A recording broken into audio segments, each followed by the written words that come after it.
مسئله که الان زمزمهش موجوده، البته من گزارش خاصی ندارم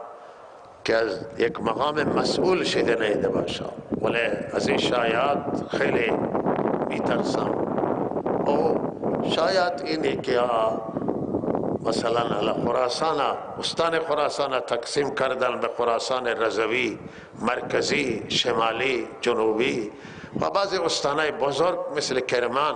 هم میخوان تقسیم بکنن و روی تقسیم بندی استان ما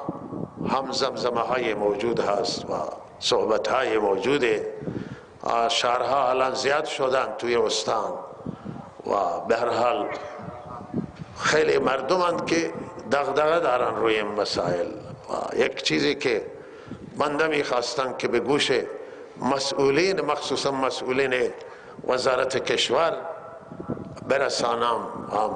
استانداری محترم در جریان باشه، و اینه که شنیده شده است که لفظ عنوان بلوچستان هم میخواهند حذف بکنم بعضی و تقسیم بکنم به استان، به قسمت سیستان و بالاخره مکران و استان ولایت و نمیدانم دیگه عنوانای. البته من از یک مسئول مستقیم هیچی نشنیدم، ولی شاید مقدار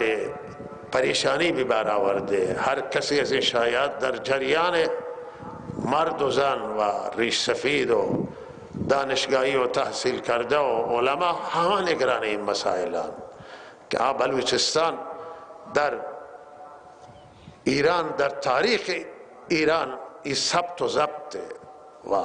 این هویت ملت ما است و دستهای در کار متاسفانه که میخواهند به هر حال این قومیت ها را کمرنگ بکنند و فرهنگ های قوم ها و ملت ها را بالاخره از بین ببرند. و لحاظا این بر بلوچستان از تاریخ گذشته عنوان موجود بوده و این استان سیستان و بلوچستان بوده، حتی سیستانش بعد آمده، اولین استان کلن استان بلوچستان بوده است و این جزء هویت ملت ما است و فرهنگ ملت ما است و این در ایران اسلامی، در کشور ایران، این در تاریخ ایران ثبته. و هرگاه که هر کسانی که اگر دنبال باشند به که این عنوان حذف بکنم، ما این کار دشمن ملت خودمون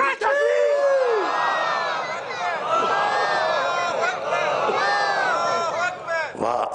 ممکنه افرادی باشند که دنبال کنه این مسئله را و اونها 100% دنبال فتنه هستند، میخوان فتنه قومی درست بکنن، فتنه مذهبی درست بکنن و ملت ناراض کنند. و وزارت محترم کشور و همچنان استانداری محترم و سایر اداراتی که مربوطم به وزارت کشور در جریان باشند که جامعه بلوچستان عام از ریش سفید و تحصیل کرده و علما، زن و مرد، هیچ کسی نمیپذیره که بلوچستان محو بشه از استان.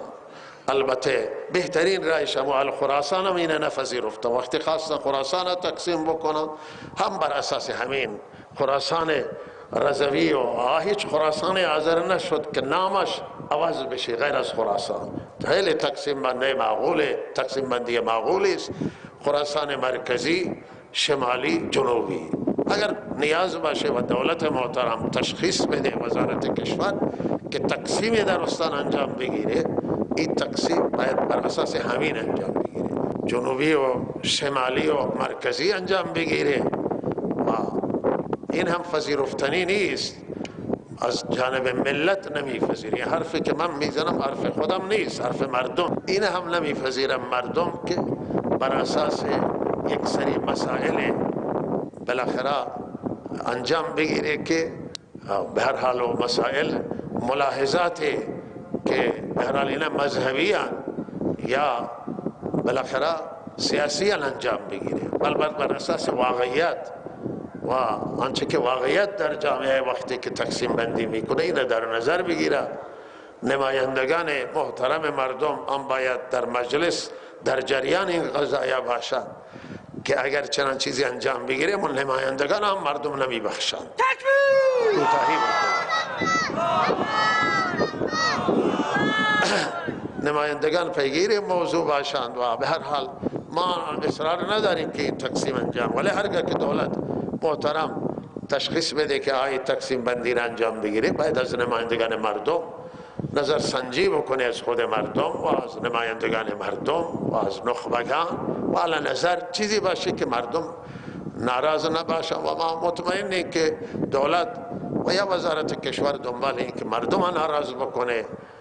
نیست در این دنبال. ولی یک وقت ما ترسمون آنه که وزارت کشور کسی دور نزنه و وزارت کشور نلغزانه کسی